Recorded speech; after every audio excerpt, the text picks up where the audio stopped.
My name is Neil Atkinson, and I'm head of the Oil Industry and Markets Division at the International Energy Agency based in Paris. And I'm delighted to have been invited to come to Madrid to talk to the Spanish Energy Business Club about the medium-term oil market report that we published at the IEA back in February of this year. The medium-term oil market report takes a look at the oil market out to 2021. It's a document that's over 120 pages long. It covers a wide variety of topics right across the oil value chain. And amongst the key points that we'd like to discuss in the next few minutes are the trends we see on demand, the trends we see on supply, and a little indication towards the end of where we think the oil price might be going. But before we get onto those key points, it's worth noting that the oil market is perhaps even more volatile and even more interesting than it generally tends to be. In the last couple of years or so, we've seen a major change in the policy stance by the OPEC countries, who are no longer actively trying to support prices, and indeed they no longer have any formal production quotas as such. So that's a very new market structure, which you could describe as a free market.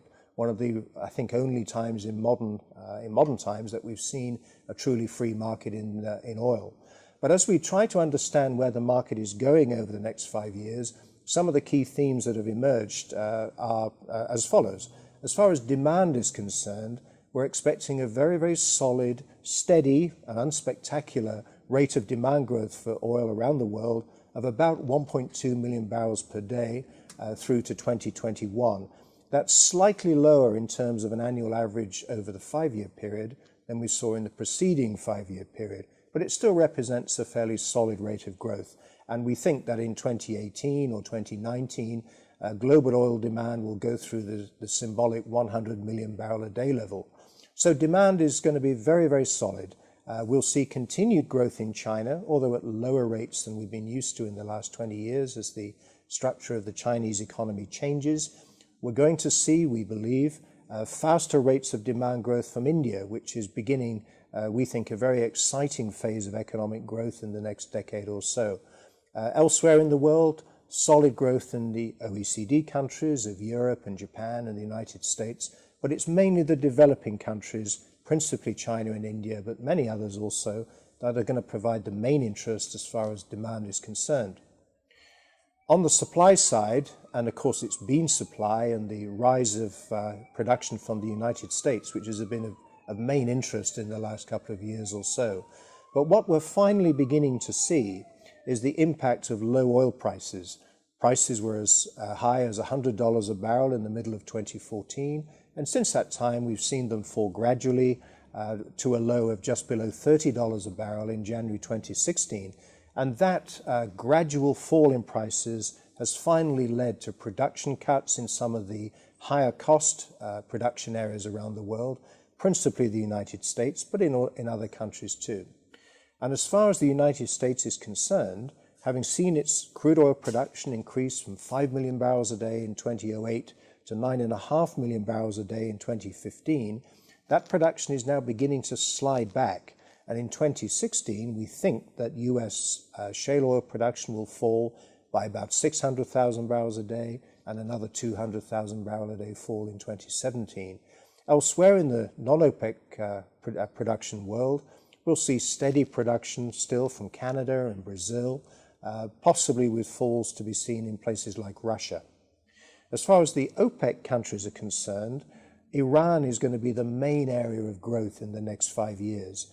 Iran has just emerged from sanctions and it's trying to put together a package of measures which will attract foreign investment to increase its production capacity back to the 4 million barrels a day it had before sanctions were imposed, and possibly beyond that, because of course Iran has enormous proved reserves of crude oil and indeed natural gas. So Iran is going to be the main focus of interest from within the OPEC countries as we move forward to 2021.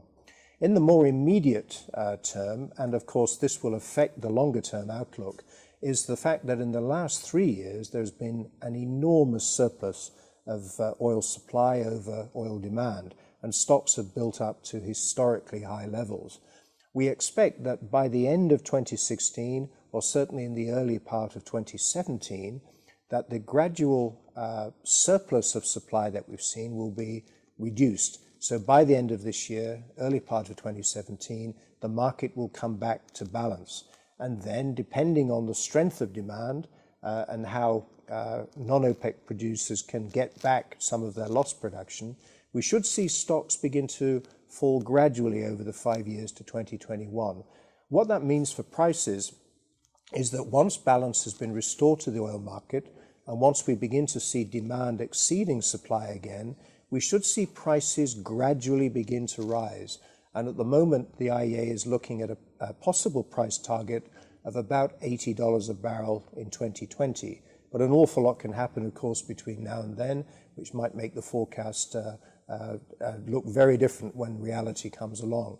So for the moment, we see prices staying fairly steady at about 45 to 50, possibly rising through 2016 as the market comes into balance, and then we should find prices rising gradually towards $80 a barrel in 2020.